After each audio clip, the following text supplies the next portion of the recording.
Di dalam konteks atau pembahasan ini, sekarang malam hari ini, ada batasan apa saja ketika kita mau melayani orang lain, kita harus melihat apa yang menjadi kebutuhan orang lain. Gitu. Jadi ibaratnya gini, kita mau buat baik sama orang lain, kita mau mengasihi sama orang lain, tapi kita nggak konyol gitu, nggak yang sembarangan aja. Oh, pokoknya gue buat kebaikan ini aja, tapi kita nggak tahu kondisinya orang ini gitu. Dia perlu makan, kita kasihnya pakaian. Dia lagi perlu ibaratnya pakaian, kita kasihnya minum gitu loh. Jadi harus tepat sasaran. Kasih pun tepat sasaran. Sama seperti yang sudah Kristus lakukan buat kita. Gitu loh. Jadi ada sebuah apa? Ada sebuah bukan target ya. Ada sebuah hal yang perlu memang kita pikirkan sebelum kita melakukan sebuah tindakan itu gitu loh. Jadi nggak sembarangan gitu loh. Supaya apa? Supaya tetap ada pada track-tracknya, dan itu tidak menjadi sandungan bagi orang lain gitu loh. Saya tahu setiap orang pasti menerima kebaikan orang lain, tapi nggak sedikit juga setiap orang itu bisa saja menyalahartikan setiap kebaikan kita. Nah, makanya kebaikan kita harus tepat sasaran gitu. Oke? Nah, dalam konteksannya batasan apa saja yang kita lakukan ketika kita melayani kebutuhan orang lain. Nah, di sini dicatat pertama kebutuhan jasmani. Jadi pertama itu kebutuhan jasmani. Di dalam Matius 25, 37 sampai 40 dikatakan, maka orang-orang benar itu menjawab dia, katanya, Tuhan, bila manakah kami melihat engkau lapar dan kami memberi engkau makan, dan atau haus dan kami memberi engkau minum? Bila manakah kami melihat engkau sebagai orang asing dan kami memberi engkau tumpangan, atau telanjang dan kami memberi engkau pakaian? Bagaimanakah kami melihat engkau sakit atau dalam penjara dan kami mengunjungi engkau? Dan raja itu akan menjawab mereka, aku berkata kepadamu, sesungguhnya segala sesuatu yang kamu lakukan untuk salah seorang dari saudaraku yang paling hina ini, kamu telah melakukannya untuk aku. Jadi, ibaratnya kita itu tidak harus menjadi kaya untuk bisa memberi dan menolong. Karena kasih itu bisa dilakukan dari hal yang kecil sekalipun. Bisa waktu, bisa tenaga, nggak hanya material, bisa waktu, bisa tenaga, bisa material pun bisa seperti itu. Karena seperti yang kita tahu, sudah menyebar luas esensi dari kasih. We can give without love, but we can love without give. Gitu. Jadi ya kita bisa aja baik sama orang, kita bisa aja kasih. Saya bisa kirim makanan ke kosan Patim, tapi belum tentu saya mengasihi Patim. Bisa aja saya cari muka. Bisa aja saya cari muka. Kita nggak tahu motivasinya. Jadi muncullah di situ, kita bisa memberi tanpa kasih. But we can love without give. Kita nggak bisa bilang kita mengasihi dia kalau kita nggak memberikan sesuatu ke dia. Jadi kasih itu berbicara masalah memberi, apapun pemberiannya. Ingat tadi ya, waktu, tenaga, material pun kalau kita punya sesuatu yang lebih, bisa kita kasih. Gitu loh. Yang penting ada sesuatu yang keluar yang bisa kita bagikan buat orang lain. Dan itu nggak harus kita nunggu, kita berkelimpahan dulu baru bisa kasih, enggak. Percayalah, ketika kita menunggu sampai pada kelimpahan, sampai kita udah punya uang banyak pun, kita nggak akan berpikir kita bisa ngasih. Karena apa? Hati yang penuh kasih yang memberi itu ada di sini, bukan di harta. Jadi bukan tunggu harta kita ada baru memberi. Gitu loh. Tapi ketika kita punya hati, dikasih hati, Tuhan sudah mengaruniakan kepada kita hati yang mengasihi, itulah kita memberi. Gitu loh. Oke? Nah, batasannya adalah gini, kalau praktikalnya di CG, batasannya di sini dikatakan ini serempak semuanya, kita mengadopsi ini, menghindari sesuatu yang sifatnya perselisihan. Oke? Jadi dari Gereja Mawar Sharon kita dapat batasannya seperti ini.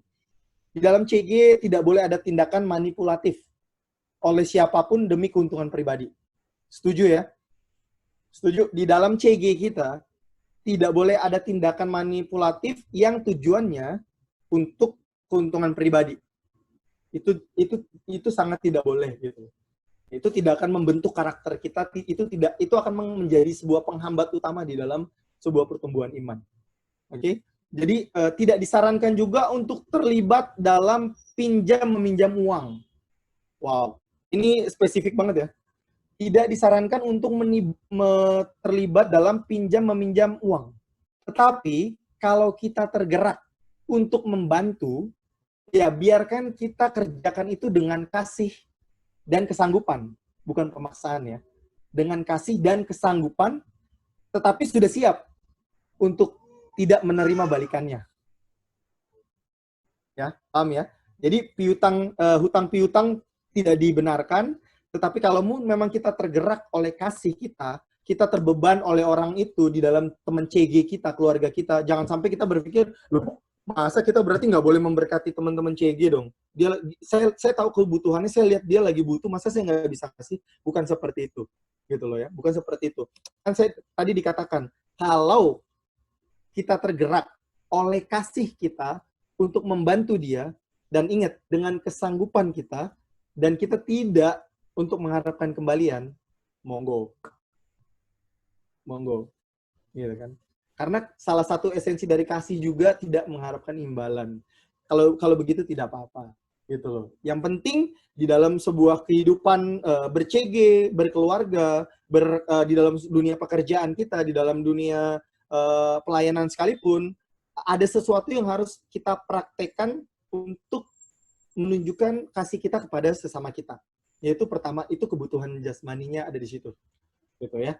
Jadi yang pertama jangan lupa kebutuhan jasmani. Jadi ada sesuatu yang sifatnya real. Ada sesuatu yang sifatnya real. Gitu kan? Real. Oke. Itu yang pertama. Yang kedua, kebutuhan jiwa. Jadi yang pertama ada kebutuhan jasmani, yang kedua kebutuhan jiwa. Ayat yang diambil di sini di dalam Ibrani 10 ayat 24. Ibrani 10 ayat 24 berkata, firman Tuhan, dan marilah kita saling memperhatikan, supaya kita saling mendorong dalam kasih dan dalam pekerjaan baik. Dan marilah kita saling memperhatikan, supaya kita saling mendorong dalam kasih dan dalam pekerjaan yang baik. Jadi gini, setiap orang butuh dihargai. Mari kita menjaga perkataan kita tetap lemah lembut kepada siapa saja. Apalagi keluarga. Bagaimana kita berkata-kata sama istri, bagaimana kita berkata-kata dengan suami, bagaimana kita berkata-kata sama anak. Kayaknya yang paling bakalan sering terjadi, kita kelepasan berkata-kata dengan anak. Itu harus ada kekang suci di dalam mulut kita. Karena apa? Apa yang kita perkatakan akan menjadi doa, gitu loh. Jadi jangan sembarangan berucap sama anak-anak, gitu loh. Oke? Jadi dan kita juga bisa mengembangkan kelebihan kita dengan menjadi pendengar yang baik. Pertama, pendengar yang baik. Yang kedua, baru kita bisa memperkatakan kata-kata yang sifatnya tuh mengencourage, gitu loh. Kita semua pasti udah tahu semua. Tinggal kita melakukan sebuah tindakan yang nyatanya aja. Oke? Jadi nanti aku mau lihat nih. Ada nggak yang WhatsApp gitu ya, ngasih semangat gitu? Yo, ayo, kamu bisa gini-gini. Ibaratnya gitu ya. Ngarep banget ya. Enggak. Itu sebenarnya bukan sebuah apa ya? Bukan sebuah sesuatu yang harus dipaksakan gitu, Tetapi sesuatu yang harus dibangun. Menurutku ketika aku diberi semangat meskipun hanya dengan WhatsApp, itu kalian percaya nggak percaya, itu sungguh membuat aku tuh ngerasa wow, gitu, diperhatikan. Seperti tadi dikatakan bahwa setiap orang itu butuh untuk diperhatikan. Setiap orang itu butuh untuk dihargai. Jadi ketika kita memperkatakan sesuatu yang positif, kita memperkatakan sebuah motivasi untuk orang itu, kalian boleh GR nggak GR deh. Pasti dia kesemsem dalam hatinya. Kesemsem tuh dalam hati kata tuh, wow, ada yang memperhatikan aku gitu loh. Ada yang memperhatikan aku. Dan percayalah, itu menjadi sebuah pintu gerbang, sebuah orang mengalami sebuah keterbukaan. Dan ketika dia mengalami sebuah keterbukaan, dia akan mengalami yang namanya sebuah perubahan di dalam kehidupan. Tahukah kita, banyak orang yang nggak bisa mengalami sebuah perubahan, termasuk saya dulu, ketika kita tidak bisa menjadi seorang pendengar yang baik buat mereka. Ketika kita belum bisa menjadi orang yang memberikan sebuah encouragement, sebuah motivasi, hal-hal yang positif yang patut untuk didengar sama dia, gitu loh. Jadi ibaratnya gini, bagaimana kita bisa masuk dalam kehidupan seseorang adalah ketika kita bisa membuat orang itu tuh nyaman. Nyamannya tuh dengan arti kata bukan berarti dengan bualan-bualan kita ya. Woi, kamu keren, rambutmu bagus, dengan apa segala macam supaya membuat dia tuh seneng gitu sama kita, enggak dengan kayak gitu, tapi dengan ketulusan.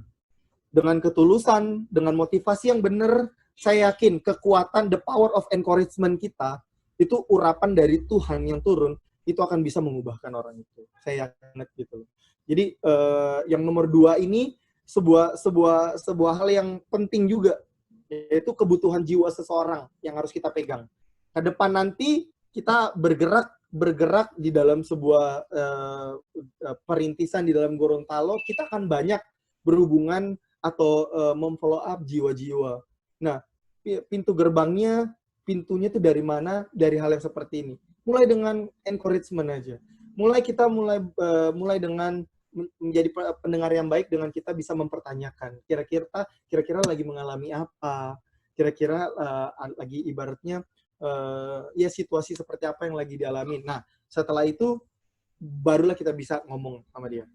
Kita kasih kata-kata pencerahan gitu loh. Tenang aja, Tuhan baik gitu loh. Aku sudah ngalamin dan aku percaya kamu pasti akan ngalamin. Udah, pokoknya hal seperti itu gitu loh.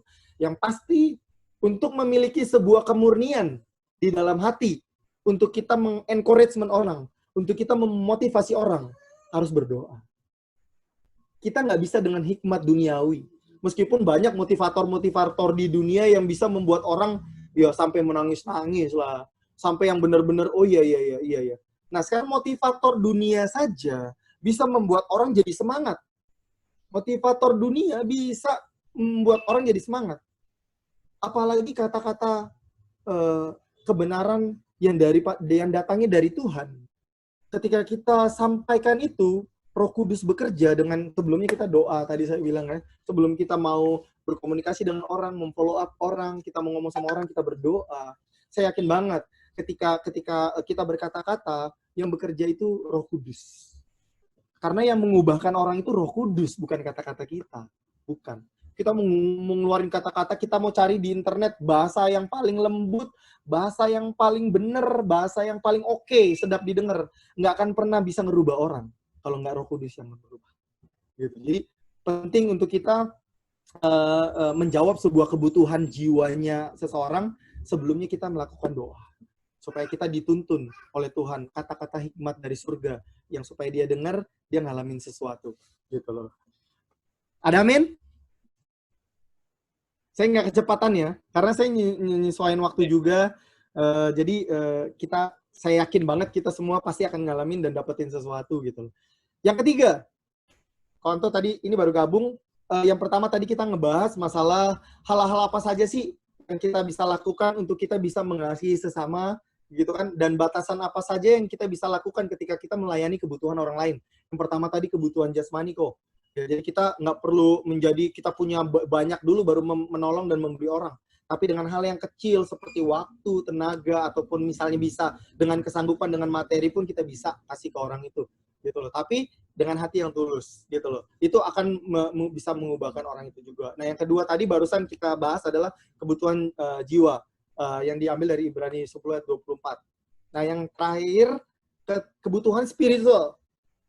Kebutuhan spiritual.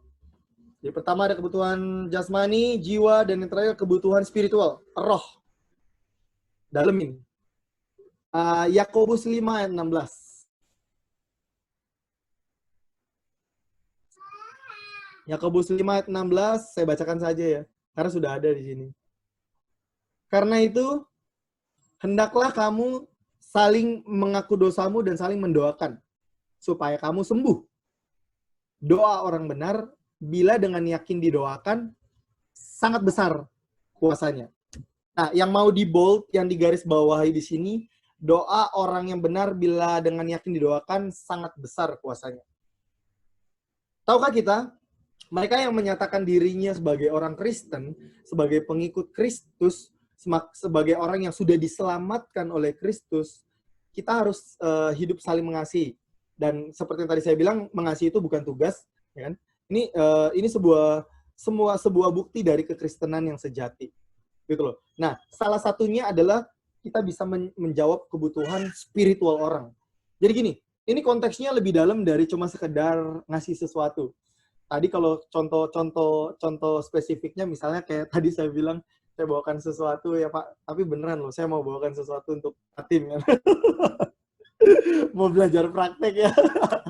Ya, jadi ibaratnya selain kita bisa ngasih sesuatu ke orang lain, selain kita bisa memberikan kata-kata encouragement ke orang lain, sebuah motivasi, ya kan, bisa menjadi pendengar yang baik buat orang lain. Yang ketiga ini powerful juga, sangat powerful juga, yaitu bagaimana kita mendoakan orang itu. Sama-sama katakan mendoakan orang itu. Nah, sama-sama kita mendoakan. Jadi saya yakin banget sih kalau orang mau didoain nggak ada yang nolak. Ya, ibaratnya kalau misalnya dikasih pemberian makanan atau barang-barang yang lain, mungkin dia bisa bilang, wah nggak enak nih, sungkan, segan dan apa-apa gitu ibaratnya kan. Nah, saya yakin kalau doa itu nggak akan ada yang nolak. Namanya didoakan ya, meskipun yang ibaratnya di luar Kristen sekalipun, non Kristiani sekalipun, dia bisa kok untuk didoakan gitu loh. Kalau memang ibaratnya kita tidak perlu menggunakan kata Yesus, setidaknya kita bisa menggunakan kata Tuhan gitu loh. Tapi konteksnya dalam hal ini kita berbicara dalam lingkup kita yang paling kecil saja, yaitu kalangan bangsa Israel sendiri gitu loh. Ya, umat domba Israel sendiri, yaitu ya, orang Kristen sendiri. Karena apa? Karena banyak juga dalam kalangan Kristen juga yang perlu diselamatkan. Yang rohnya dikatakan kemana tahu gitu lah ibaratnya. Nah, sebagai murid Kristus, bagian yang ketiga untuk kita mengasihi orang adalah dengan mendoakan. Gitu. Ambil waktu, spare waktu yang seperti ini juga nih. Ibaratnya setelah kita ngajak ngomong dia asik-asik, kalau memang kita nggak bisa datengin dia dengan kondisi sekarang ini yang lagi bermaskeran semua, bersarung tangan semua, ya kan? Bisa nggak kita bikin kayak video call gini dan kita mulai mendoakan dia, gitu kan? Kita mendoakan dia dan ibaratnya aku yakin 1-2 kali kita didoakan seperti yang tadi saya bilang, itu akan membuka sebuah pintu gerbang keterbukaan dalam diri orang itu. Karena awal dari keterbukaan itulah yang akan membawa orang itu akan terus ngalami sebuah yang namanya perubahan dalam kehidupan. Ketika dia ngalamin sebuah perubahan nih, dari orang yang nggak mau denger jadi denger, jadi orang yang nggak mau datang jadi datang, jadi orang yang ibaratnya apa ya, introvert nih jadi ekstrovert, jadi dari orang yang malu-malu jadi malu-maluin. Nah, ibaratnya gitu, ibaratnya. Nah, jadi dari itu bisa ngalamin sebuah perubahan. Nah, ketika orang ngalamin sebuah perubahan itulah yang akan membawa dia terus naik sampai mengalami yang namanya pertumbuhan rohani. Itu pasti akan terjadi. Nah, semua dimulai dari mana? Semua dimulai dari kita mendoakan orang itu. Nah, kalaupun memang kita mau mendoakan orang itu, start dari kita berdoa diri sendiri, sebutkan nama dia. Salah satu hal yang paling spesifiknya, kita akan sama-sama belajar dan kita akan sama-sama praktek. Nama jiwa-jiwa, nama ibaratnya orang siapa yang ketika kita berdoa sama Tuhan, nama siapa yang Tuhan taruh di dalam diri kita untuk kita doakan. Sebelum kita follow up, sebelum kita membangun hubungan sama orang itu. Ya kan? Kita berdoa dulu, Tuhan, aku terbeban sama orang ini nih. Aku melihat kehidupannya yang sangat mungkin untuk diubahkan. Aku mau, Tuhan. Nah, ketika aku mau follow up, ketika aku mau bangun hubungan sama dia, ketika aku mau doakan dia, Tuhan, Engkau yang bekerja. Nah, jadi terlebih dahulu kita bangun diri kita, bangun kehidupan spiritual kita, supaya kita bisa untuk lanjut ke step berikutnya, yaitu sampai kepada mendoakan orang. Karena apa? Saya yakin banget, setiap doa-doa kita bisa mengubahkan orang. Yakin banget. Yang penting apa? Kitanya dulu sudah murni. Kitanya dulu sudah ibaratnya sudah mengalami Kristus dan mengalami sebuah pertumbuhan itu. Karena apa? Firman Tuhan ya dan amin. Yakobus 5 ayat 16b dikatakan, doa orang benar bila dengan yakin didoakan sangat besar kuasanya. Jadi doa orang yang benar, seperti yang kita tahu, bukan doa yang benar, tapi doa orang yang benar. Ya, kalau kita dalam konteks cuma pengen ibaratnya ya gaya-gayaan aja deh. Kita lihat di internet doa yang bisa mengeluarkan kata-kata yang indah tuh bagaimana sih? Coba deh kalian doakan orangnya. Belum tentu itu bekerja. Doa yang bertele-tele, belum tentu itu bekerja. Doa yang menggunakan ya ibaratnya bahasa-bahasa yang mungkin pujangga-pujangga, yang ada kelibet sendiri lidah kita. Cobain deh. Ya kan? Karena apa? Karena itu lahir nggak dari hati. Tapi ketika kita mau mendoakan orang benar-benar lahir dari hati, saya percaya yang keluar itu kata-kata dari Roh Kudus. Dan yang akan mengandung kuasa yang besar itu adalah dari Roh Kudusnya, gitu loh. Jadi dari dalam diri kita dulu, ketika kita berdoa,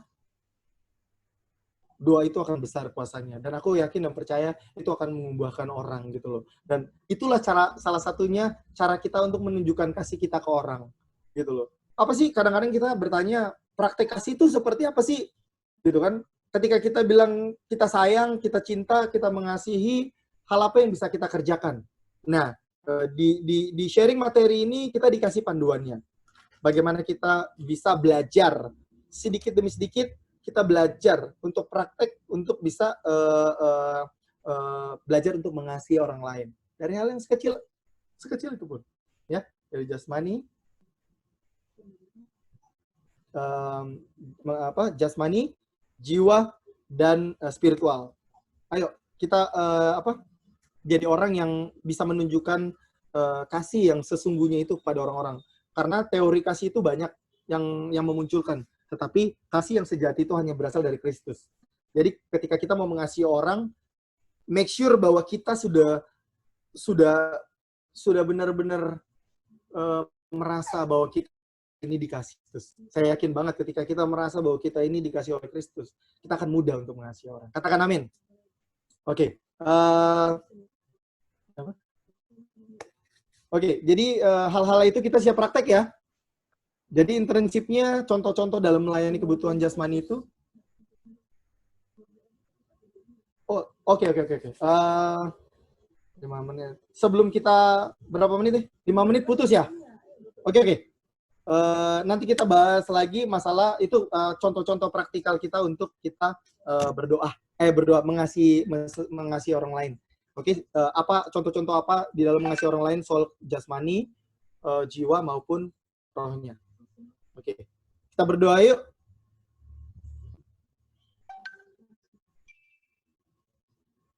Oke, Bapak, kami mengucap syukur Tuhan, terima kasih kami mendengarkan firman Tuhan, kami belajar sesuatu kebenaran tentang firman Tuhan, yaitu tentang kasih. Kami mengucap syukur Tuhan, kami sudah menerima kasih Kristus terlebih dahulu yang menyelamatkan kami.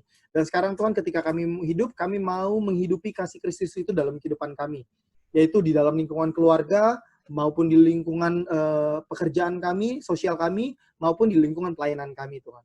Jadikan kami pribadi yang mau terus dibentuk untuk menjadi pribadi yang berkenan di hadapan Tuhan. Kami berdoa Tuhan, biarlah kasih kami yang kepada orang lain ketika kami mau membangun hubungan dengan orang lain, mau memberikan itu kepada orang lain, Engkau sendiri akan menyatakan kuasa-Mu, dan biarlah kasih itu sampai kepada setiap jiwa-jiwa, dan mereka boleh merasakan kasih Kristus seperti yang kami rasakan. Makasih Tuhan, kami memberi telinga kami, hati kami, hidup kami untuk belajar firman Tuhan, dan kami mau jadi pribadi-pribadi yang taat, dan yang mau praktek kasih Tuhan dalam kehidupan kami. Berikan kami kemampuan, berikan kami kuasa untuk menjalaninya. Di dalam nama Tuhan Yesus Kristus, kami berdoa dan mengucap syukur. Haleluya. Amin. Amin. Aduh.